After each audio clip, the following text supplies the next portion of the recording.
Nithyananda Paramashivoham Om Nithyananda Paramashivoham.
Jnanam Paramasukadam केवलं ज्ञानमूर्तिं ब्रह्मातीतं गगनसदृशं तत्त्वमस्याद्विलक्ष्यम् एकं नित्यं विमलमचलं सर्वधी साक्षिभूतं भावातीतं त्रिगुणरहितं सद्गुरुं तं Namami. Welcome to all every one of you here. We welcome all of you joining with us for this very, very, very special day today. So, how are you all doing? Today is, I should say, one of the most beautiful days of Paramashivoham, because today we're going to be learning about all the, I should say, all the basics. Yesterday we learned about parallel universe and what it means to have do the astral travel, or we learned about the vertical time zones and all of these different truths. Today we are going to be understanding one of the most powerful part of us, our brain, awakening our whole brain, activating our whole brain, and how we can harness our highest potential, our own inner potential, to manifest what we want as reality. So today is going to be very, very, very special and a lot of fun.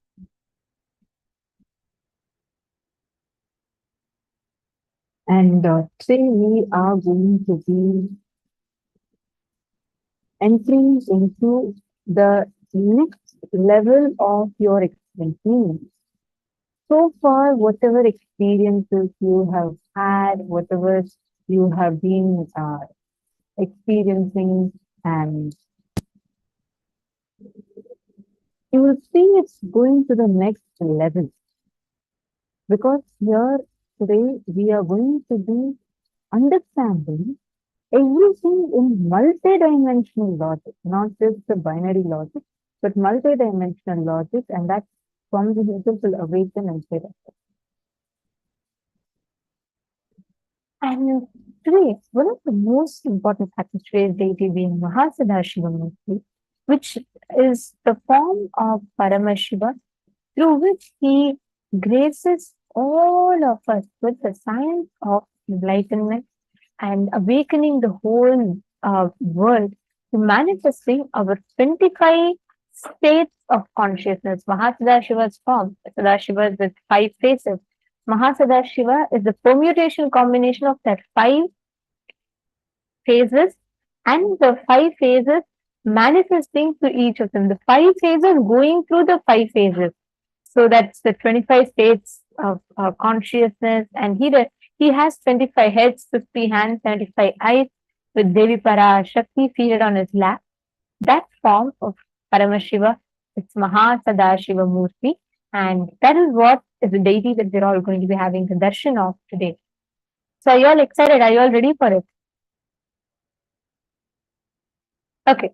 So the first session that we are going to be entering into, that we are going to be understanding about, it is going to be about Swarupa Samādhi, being one with his form. And what does that mean? How to experience Swarupa Samādhi? Samādhi is going to be explaining and reading it to us now. So let's listen to the revelation of Samādhi.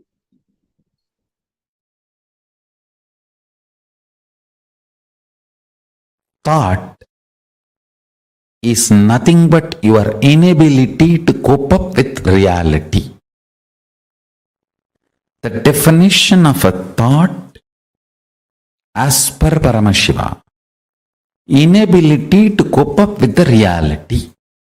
Whenever you are complete with the reality, you just function without something called thought. If you know you are thinking, there will be an incompletion and itching, irritation. If you are acting out of completion, there will not be any thoughts. There will be signals, there will be instructions, there will be orders from your consciousness to you. But there will not be thoughts. Understand? signals coming from your consciousness, instructions, orders, commands coming from your consciousness to function, to be alive, to be active, to do something is not to be confused with the irritating, itching, confusing, incomplete, internal incompletion thoughts or thought currents. Listen. Thoughts are not needed for the consciousness to own, possess your intra-organ, internal organ and your body and move your life. You need to know, you confuse between your thoughts and the instructions of your superconsciousness to your consciousness, to your consciousness, to your intra-organs, from your intra-organs to your internal organs, from internal organs to your body. Don't confuse that and this. Listen carefully. Paramashiva moves this whole universe without thoughts, being in the state of Paramashanta Swarupa. That shows thoughts are not needed to run your existence as Paramashiva manifested it. Thoughts are your feeling something is missing, inadequate, not enough, incomplete. That insecurity, suffocation, incompletion, that generates something cranky, worms going in your brain.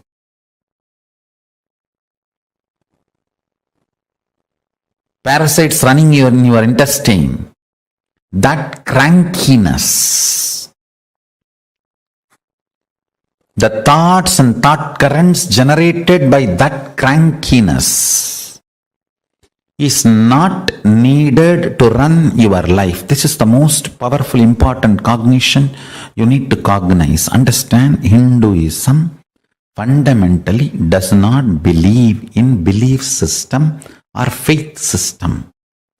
It very clearly explains the methodology of powerful cognition-based functioning system. I am not going to tell you, believe, you don't need thoughts to run your life. No. I am going to say, Shravana, listen, Manana, internalize, Nididhyasana, start living this powerful cognition. So the powerful cognition I am giving you now, Paramashiva, running the whole universe, much, much, much more than what we are running in our life. He is running it from the space of Paramashanta Swarupa, without any thought currents, out of pure intelligence. When he can run, you can run. Decide, you will be in the space and state of Paramashiva, Paramashanta Swarupa, and live your life. You will see thoughts and thought currents become redundant. They just fall off from you. Like a old skin getting peeled off and falling. The old hair falling. Old nail falling. Just like old things fall off from you. The ideology you need thoughts and thought currents to run your life will fall off from you. Meditate on this powerful cognition. Internalize it. Internalize it. Manifest it. Do Shravana Manana Nididhyasana of Paramashanta Swarupa. Paramashiva, who is so big, he does not need thoughts even to run this whole universe. Even to run this whole universe, he does not need thoughts. Why do you need thoughts to run your life? Too small. Decide to be in his space by listening, internalizing and manifesting this powerful cognition in your inner space. Live and experience thoughtless space. There is a space below your heart center, above the navel center, Anandagandha chakra, where all the 21 chakras, above 7, middle 7, below 7, all the 21 chakras merge in. In that Anandagandha space, remember you are Paramashiva. What you feel as Paramashiva, what you feel as I and Paramashiva is one and the same. With that decision to cognize Paramashivoham, Paramashanta Swarupa, Paramashivoham, he will manifest more and make you cognize you don't need thoughts and thought currents to run your life. Without thoughts and thought currents, just by directly manifesting his intuition and Paramashanta Swarupa, you become more and more efficient, more and more energetic, more and more alive, more and more spiritual, more and more strong, more and more enlightened. Your breathing and his breathing is one and the same. Please understand, this is the real good news he wants to tell you. If you are breathing, he is breathing inside you.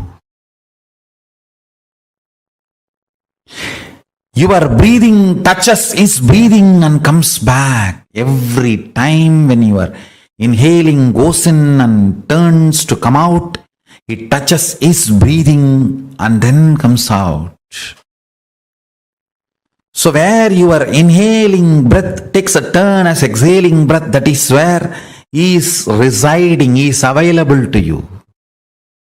His breathing and your breathing connects, only then takes a turn. That space is Paramashanta Swarupa.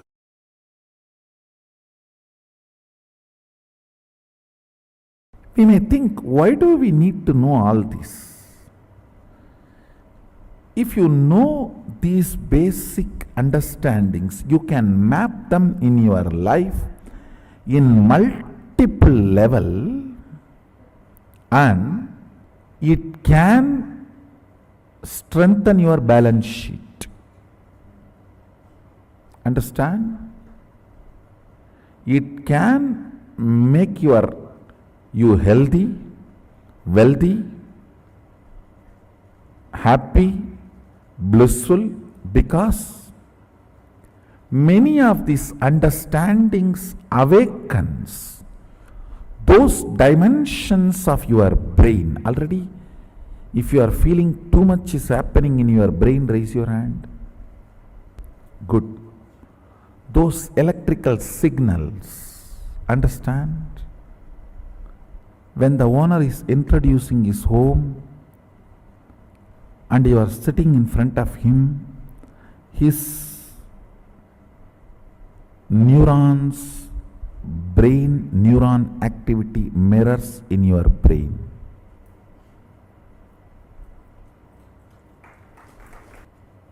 Bindu is life, Amrtatva is life which cannot be dulled, reduced, diluted by length, breadth, depth, time. Kala. Amrtatva is the space on which time does not have a say. A cloth, even if you lock it inside a vacuum, box for 10 years and then take it out again, you will see it is already withered.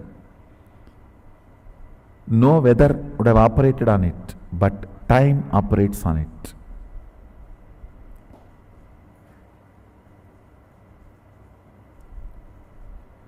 If you do not allow the time to operate on you, you don't die.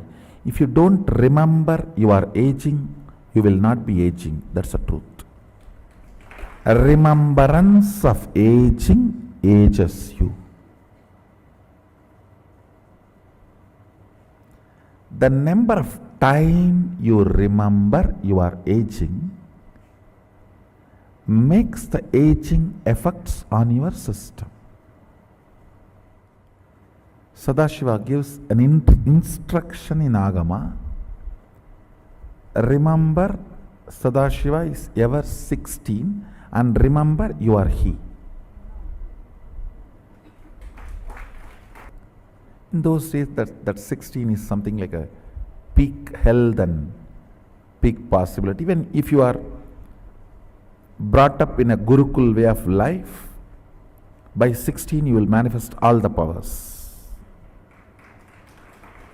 So that is the reason that 16. Now, length, breadth, depth, time, space, all these are called dimensions of universe.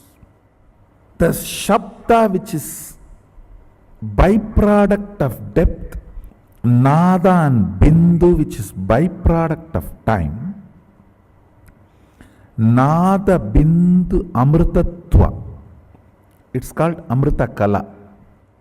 These things, these heads above, they are called multi-dimensions of the universe.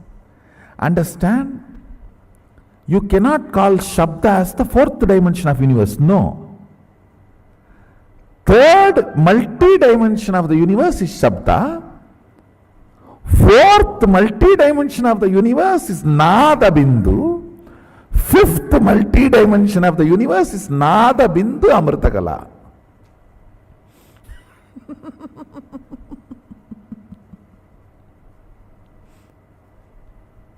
How many of you are understanding this statement? First dimension is first dimension. Second dimension is second dimension. Third dimension is not third dimension. Third multi-dimension. Because with the third,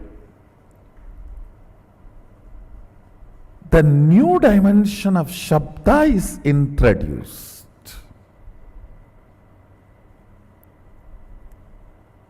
Which cannot be called as dimension because we are using the word dimension for fourth, fifth, sixth, seventh. Third multi-dimension is, see, for example, the third multi-dimension depth has length, breadth, time and depth all together. Sorry, not time. Length, breadth, Shabda and depth together is third multi-dimension.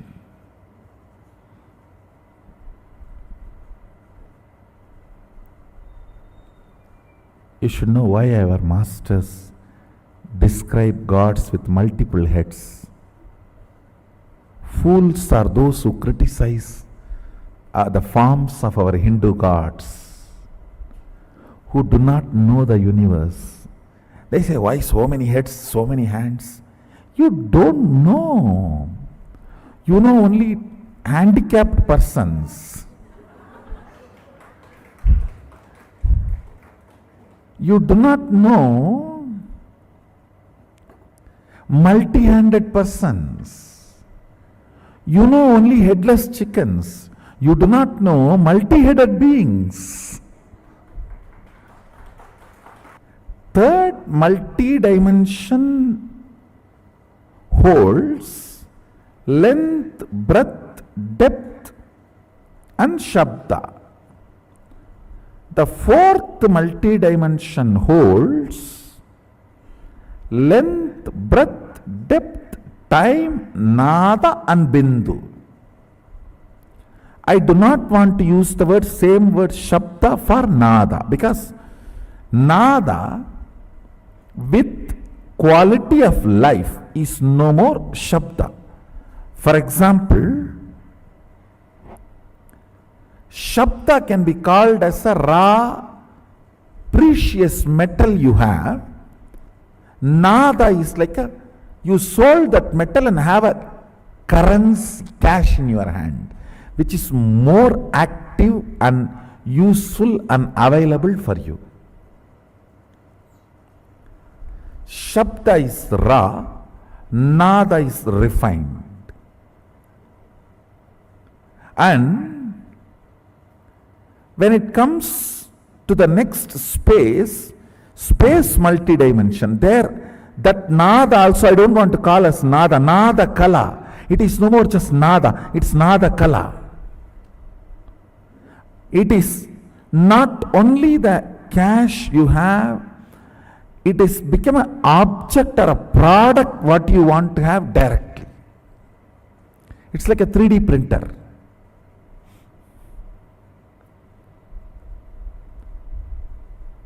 Out of nada kala, you can just directly do 3D printing of anything you want.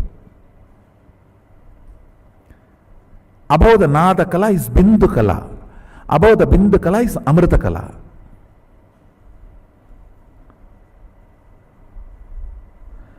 The qualities, units, understandings about this multi-dimensional universe as two important use. One, please understand, all of you are now going to meditate.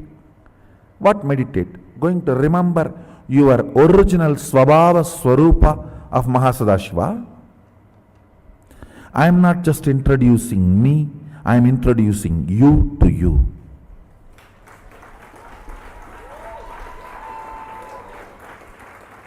I do not talk to anybody who is less in my stature.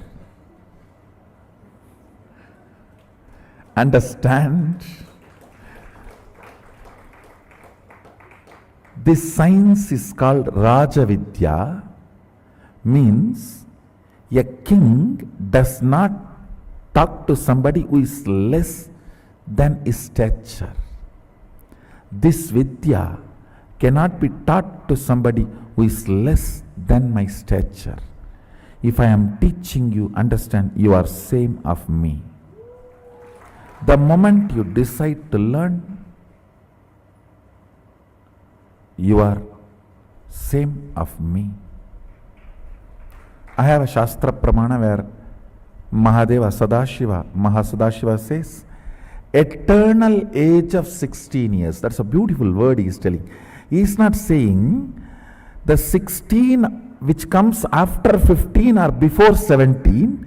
He says eternal age of 16. If he says meditate me as 16, you may think before 17 and after 15, that's 16. No. Just pick up the 16 and freeze it into eternity. That is why he is using the word eternal age of 16 years. The quality of the 16 should be absorbed and frozen into eternity. Let me read out the original verse for all of you. Panchasyam dasadur tandam spatigabam trilochanam shantam chandrakala chutam sarpasannada satchatam mantrasimhasanasinam swetabatmo paristitam kundalaihi karanai haraihi katistutro దరబంతనైః కేయూరైః కటైకైశ్చైవ చన్న విరైశ్చము సంయుతం షోడశాయుతం కంఠం సుప్రసన్నం స్మితాననం శూలం పరసు కట్కంచ వజ్రం వగ్నిం చ దక్షిణే అభయం పాసమాన్యంచ కంఠం నాగన్కుశౌ తథా వామహస్త కటం ధ్యాయేత్ అన్యతా చ నిగత్యతే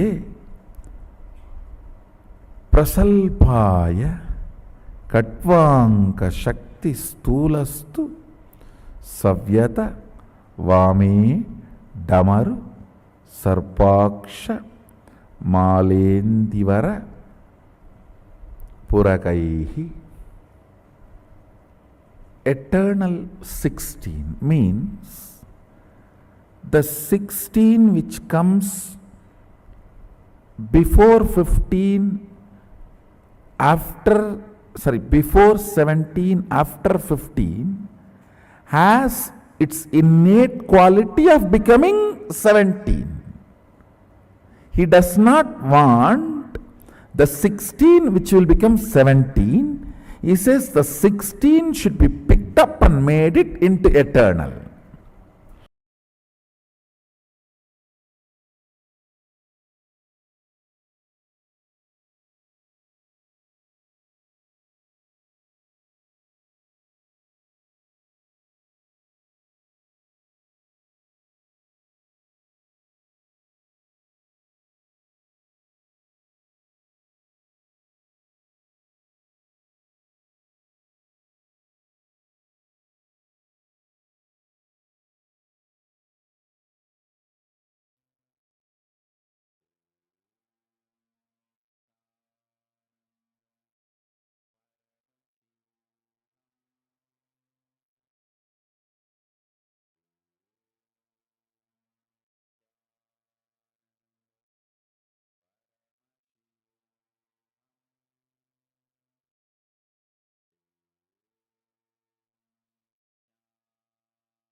Swarupa Samādhi is you manifesting the space that you are Mahasadashiva. Means experiencing oneness with that principle of what Paramashiva represents, what he embodies, what he stands for. Every one of you that are sitting here today, please understand, when, literally like Swamiji said, when you are in a space of oneness, where there is no thoughts, you run the whole universe. Swamiji says the whole universe runs without thoughts. The thoughtlessness, the more you have thoughts, the more you are not in touch with reality. You not coming in touch with reality, you not being in touch with reality is what is thoughts. Thoughts is nothing but your resistance to reality.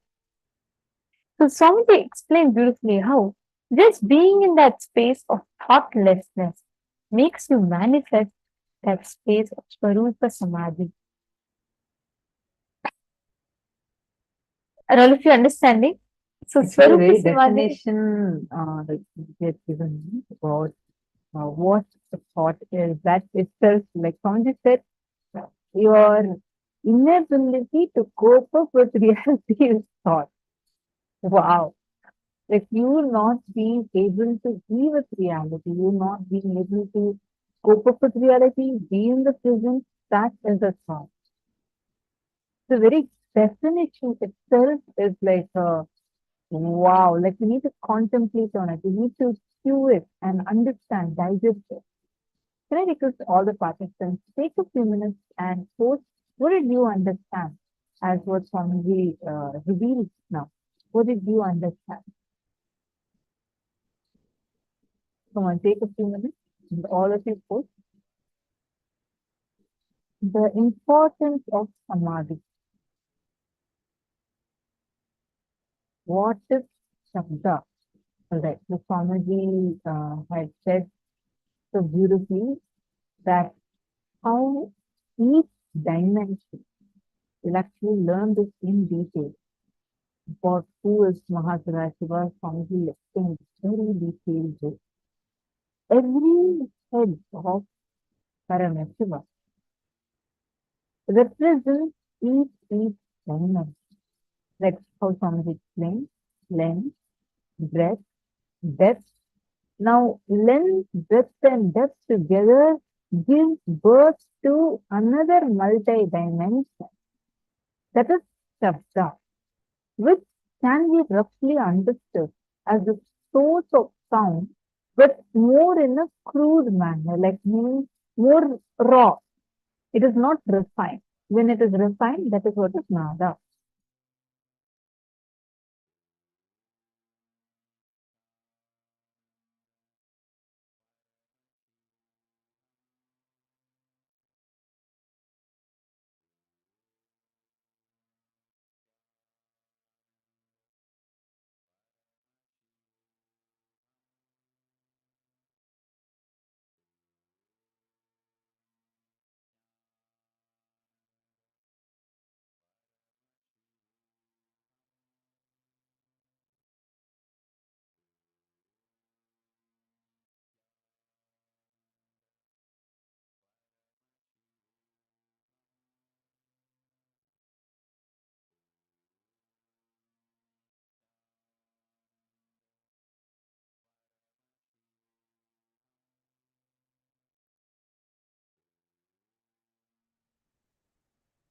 Sorry, the technical glitch. I hope all of you are able to understand it.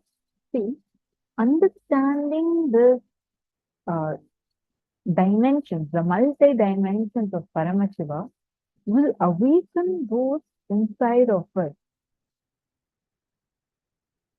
So beautiful to see so many of you are posting the different clicks that each of you have gotten. Very good. We'll give you all a few more minutes. Can all of you quickly type and post?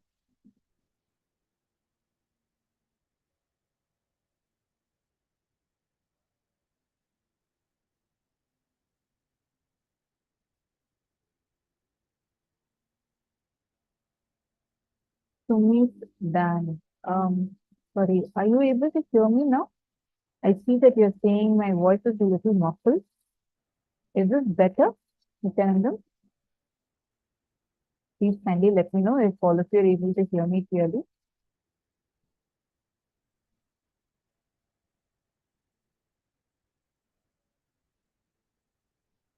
This is playing some of it and adjust the prayer.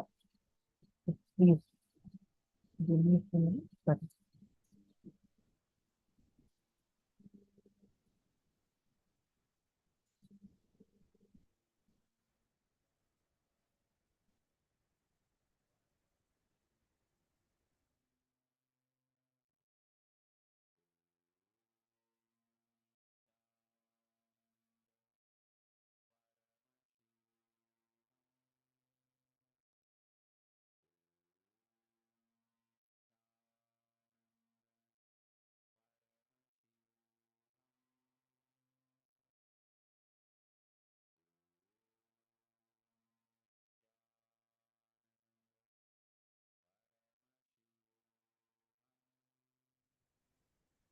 Nithyananda, I hope it's a little better now.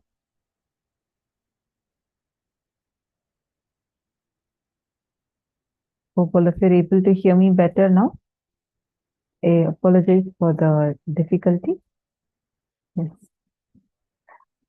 Okay. Understand.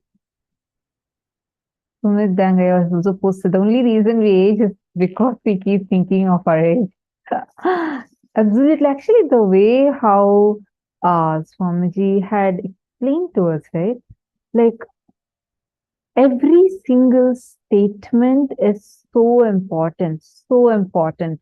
Whether it is about the factor of aging, whether it's about how time works on us. I love that example that Swamiji gave about how if you put a cloth or a towel in a vacuum and like nothing else affects it, it's just in the vacuum. But time will continue to act upon it, and you will see that it will suddenly tear it, even though there is no other element. The weather is not acting upon it. There is no insect or anything else acting upon it, but time continues to act on it.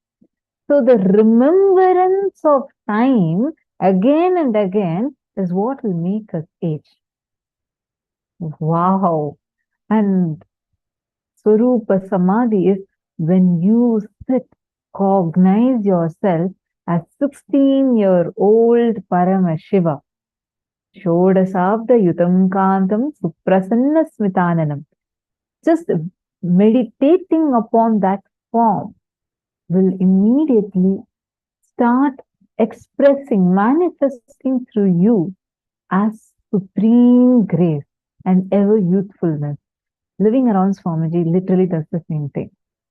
Like I've seen so many people will just look like that age where they met Swamiji is literally frozen there. Sometimes they even like most of the times they anti-age, and like even the way they feel about themselves, you will hear people who are like really old and they would have been retired, but they would feel so active living around Swamiji. The life around Swamiji itself will make you anti-age. We are always okay. Jian Shang is saying we are always 16 years old. 16 is eternity, is referring to our body. Then our consciousness also remains active as 16 years old. So the 16-year-old needs to be understood. The 16-year-old form is talking about all the qualities, attributes that the 16 years would have. The activeness, alive, ever youthfulness. Meditate all of these as not as qualities of your 16 years, but as the qualities of Paramashiva's 16 years. And when you start meditating upon that, meaning every time visualize yourself as a 16-year-old Paramashiva, you would see slowly, so first it will start manifesting in your consciousness and it will then start manifesting through your very body. You would start anti-aging, you would start being youthful, alive, active.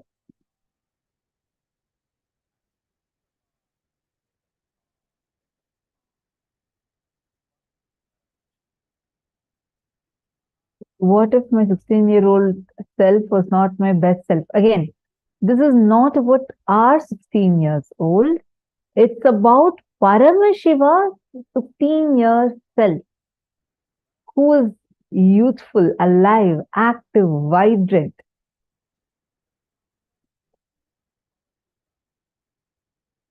All right. Now let's all take a few minutes and we are going to be manifesting the power. The power manifestation session is what all of us are going to be entering now into.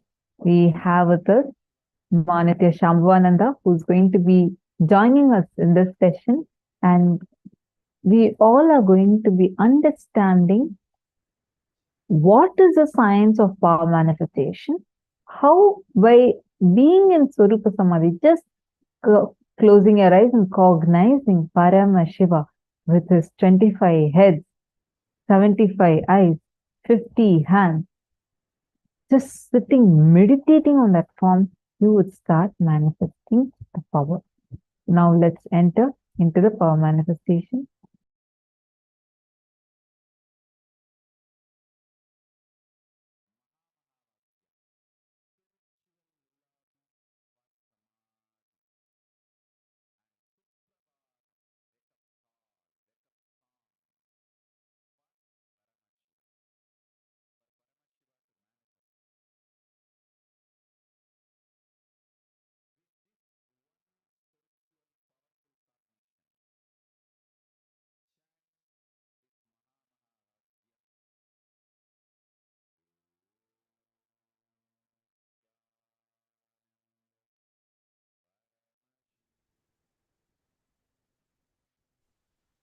Yes, now we're going to be literally experiencing presence of Paramashiva.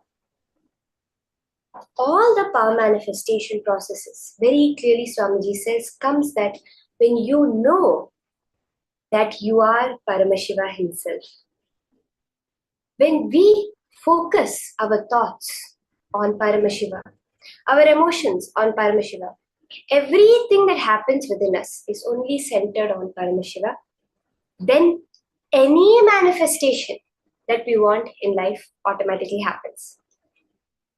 This is to say that what we are doing now as power manifestation is not just some trick that we're going to be doing now.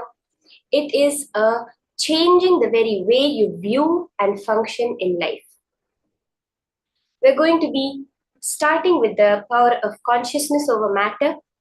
The advanced levels, we're moving further into this power of consciousness over matter today, where you very clearly know that you are consciousness and that matter also is ultimately consciousness.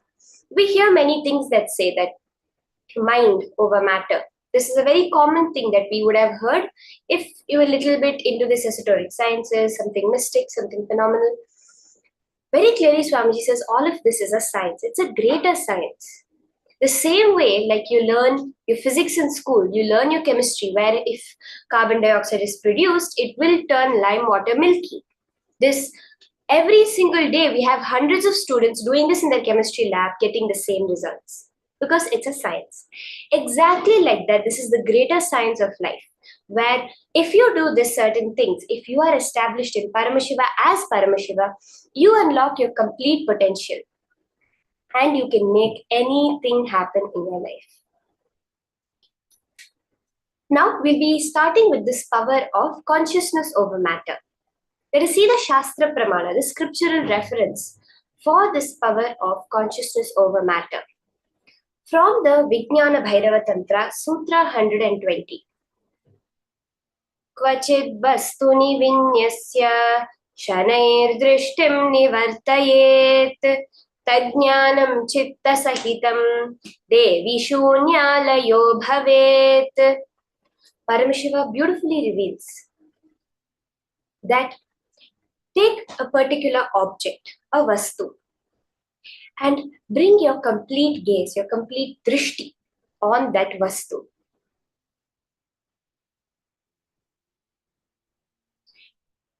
Eliminate all your impressions, your visualizations, your thoughts, your emotions, anything you have associated with that object, including the very form of that object. Withdraw your sight from it, eliminate, withdraw any impressions you have of it, any visualizations you have of it. Then, O Devi, Paramashiva is addressing each one of us as Devi over here. One experiences the state of all inclusiveness, infinity, that shunya state, which Swamiji says is that there's nothing other than that exists. The only thing forming a boundary in our life is our thoughts. The minute we eliminate the impressions or thoughts we have about an object, of something, any judgments we have about it, we manifest, we understand the oneness between us and it. We see it as it is, which is as energy. We have a beautiful story from the life of Abhirami Bhattar, who manifested this power so phenomenally, where he brought a moon in the sky on a day where there was supposed to be no moon. The incident goes that one day he was meditating in the temple on the auspicious day of the Thai Amavasya, which is a no moon day in the month of Thai, near January, February time. And it was a very auspicious day, so many devotees had thronged in the temples, and even the king ruling that area, Sarboji I, had come to the temple for darshan. So it was a temple of Devi in the form of Devi Abhirami, but Abhirami Bhattar was lost in meditation. He was completely lost in the form of Abhirami. That brightness of the form was just engulfing him. So when the king came, everyone usually stands up and pays the respect to the king. But because of this state of samadhi, Abhirami Bhattar did not stand up. And the king was a little surprised by this. He asked the people around, and they all said, leave him alone. He's a madman. But the king said, no, there is many chances that there's a very fine line between madmen and masters, great saints. So he may be a great saint. Let me test him. So the king goes and asks this man, meditating, what phase of the moon is it today? As I mentioned, it was the Amavasya, the no moon day. The time when the complete shadow is cast on the moon and there's no moon visible in the sky. But Abhirami Bhattar, when he was seeing that form of Devi as ever effulgent, as so bright, emanating that supernal effulgence, as Swamiji says, he said, today is the Paurnami day in that state of Samadhi. Today is the full moon day. Then the king got angry with him. He said, you don't respect me, and then you come and answer all this kind of nonsense. I will sentence you to death. Tonight, if the full moon does not appear in the sky, you shall be killed. After some time, Abhirami comes out of his trance. He comes out of his samadhi state. He hears about this and he's shocked, but he is very clear. He goes to Abhirami and he says, Devi, you are the one who got these words out of my mouth. You are the one that has to manifest. That night, he hangs 100 ropes on a platform above a burning fire and starts to sing an Andadi, a 100-verse song on Devi Abhirami. It's called the Abhirami Andadi. For each verse that he sings, he cuts one of the ropes. So the end result being that 100 verses gets over, the 100 ropes are cut and he falls into the fire as per the orders of the king. At the 79th verse, so beautifully, at that moment, Devi Abhirami appears in the sky, gives her darshan, throws her earring to create the full moon in the sky. That is what is consciousness over matter. We have Swamiji's own experience of this power of consciousness over matter, where he has moved objects. We see, just if you were there in the few years ago, in 2010, 2011, just by a shake of his hand, people would be levitating. People itself would be moving. Like this, we have Swamiji himself has experienced this power, which we are all going to experience today. So while I continue to give the exact science behind this power, can I request all the participants to get an object, a cup of water, and a needle? You're going to be in this first round, moving a needle on a cup of water. Let's hear, as we get this ready, let's hear from Swamiji himself how he experienced this power of consciousness over matter.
I apologize for the technical glitch. There is no sound coming through. We are fixing it. We will replay the video once the sound is back.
Raghupada Yogi will do all kinds of this weightlifting and everything. He's a amazing yogic body. He will show visibly the power of yogic body. He will tie the iron rope in his chest and break it, blast it just by breathing. And lift any size rock, just like that he will lift, or he will roll. There is one huge rock in Arunachala hill, which has rolled and at least some 200 feet it has rolled and stopped. Nobody knows how it happened. I know. It's Raghupada Yogi's work. One day we both were sitting and talking, and he was explaining on Yoga Sutra, when you feel one with nature, nature listens to you. I said, how can that be? He asked me to feel one with the rock. I just contemplated, meditated, and I was feeling one with that rock. Huge boulder. When I was in that ecstasy, he just moved my hand. Suddenly, without telling me, he moved my hand. I literally saw the whole boulder rolling. I did not touch, there is no physical contact with that rock, boulder. Just that feeling one with that rock, when he moved my hand and that boulder started rolling. I started shouting, oh, what happened, what happened, what happened, what is happening? Stop, stop, stop. Then he stopped my hand and the boulder stopped. I think from that time only I started shaking people.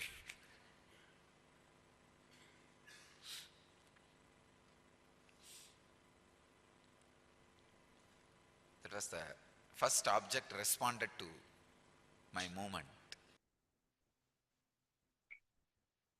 So beautifully, so powerfully, Swamiji has literally explained the science. This one sentence explains the entire science of consciousness over matter.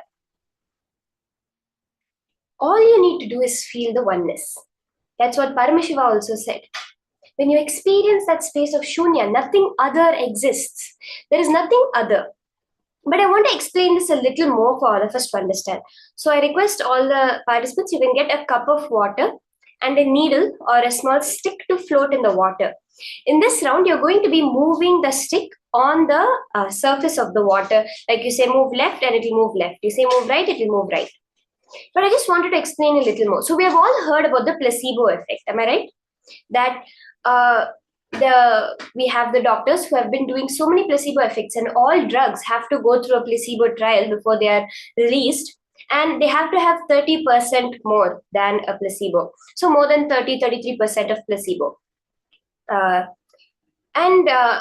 This placebo effect was seen very powerfully during the World War II, where there was a doctor who ran out of morphine, the painkillers, for performing surgeries.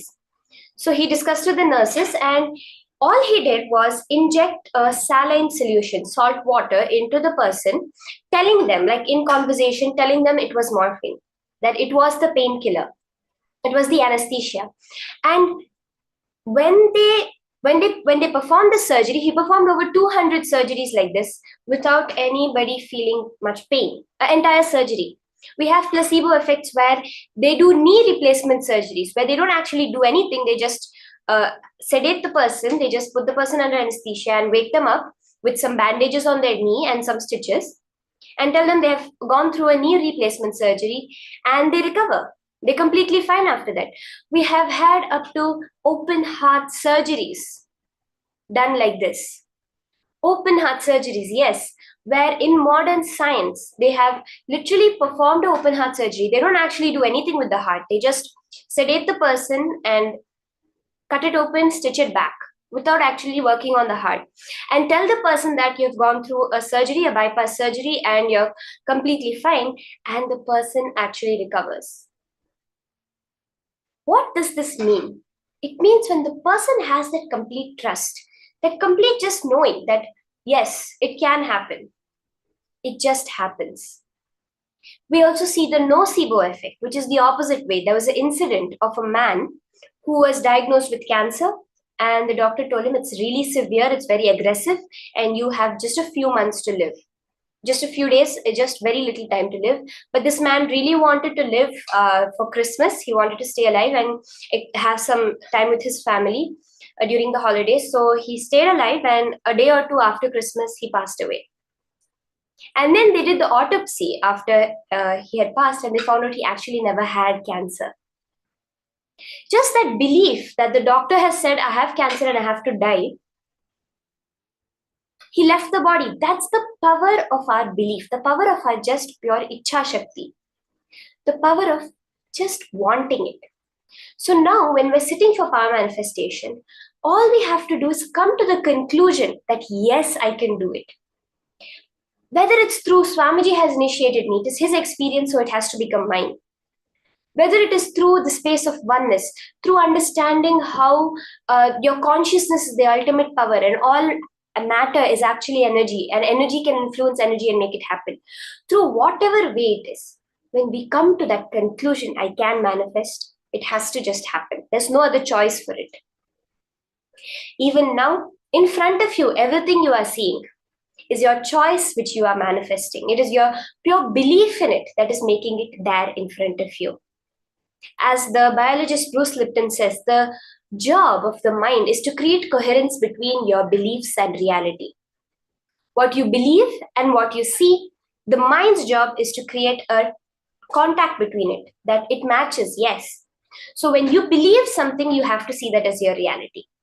Now, with the initiation of Swamiji, so very clearly, Paramashiva has given us the science of consciousness over matter.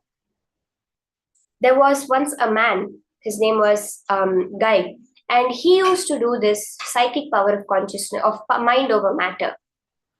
And when they did a brain test on him as he was doing it, he moved small pens, keys, and very clearly there's no, he moved a plastic spoon. Very clearly there's no magnets or anything. It was a scientific thing he did, and they did a brain scan, and they found that at the moment the object moves, his brain touches the gamma waves. So we have the delta, our deep sleep, the theta, when we're really relaxed, alpha, when we're alert, aware, but we're not processing anything, the beta and high beta, which is when we're focused, concentrated, working towards life.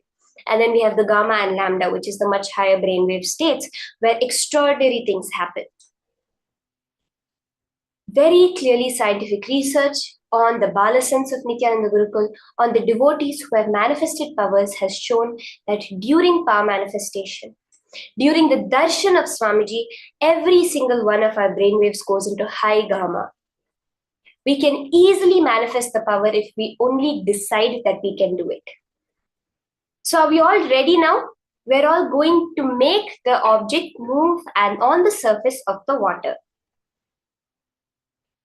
Swamiji has given a very clear 3-step process for power manifestation, where you decide to disengage from all your thoughts, from all the beliefs right now, which is making you create this reality. You are disconnecting yourself from matter, from length, breadth, depth, from the lower dimensions. And then you are chanting the Mahavakya, raising your frequency to be the receiver for the cosmic energy. Then you connect to Swamiji, to Paramashiva, just sitting as Swamiji, knowing that that consciousness within me is the same as the consciousness within Swamiji. The space in me is the same as the space in any object, in the coconut, in the leaf, in the needle, and the cosmic space, that Mahakasha. Get into that pure oneness space, chanting the Mahavakya intensely and unclutching. You can start the power manifestation now. Make the sankalpa, the will, decide consciously, and then unclutch. It's very important. The more we go towards matter, is the needle moving? Oh my God, is it moving? It's not moving. Maybe the air is coming and moving, and maybe I should do a little more concentration for it to move. No. The needle is there. Now Paramashiva is manifesting. It's my job to bring my entire awareness towards him so that he can flow through me.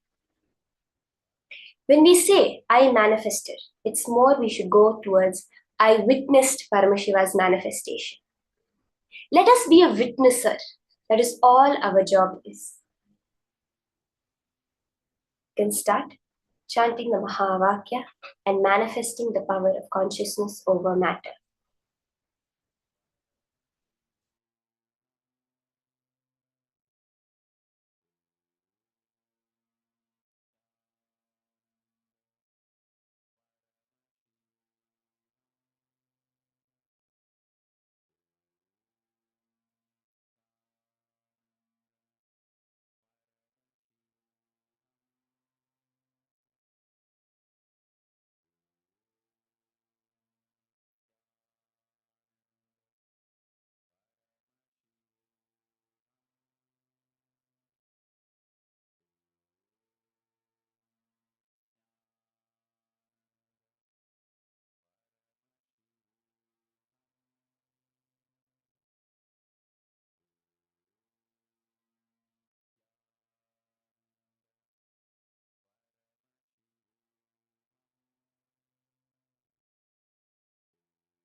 Paramashivoham.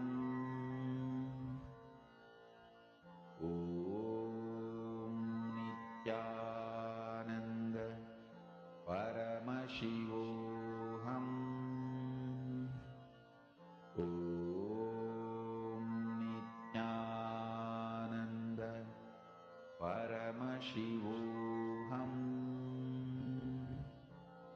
Om Nithyananda Paramashivoham.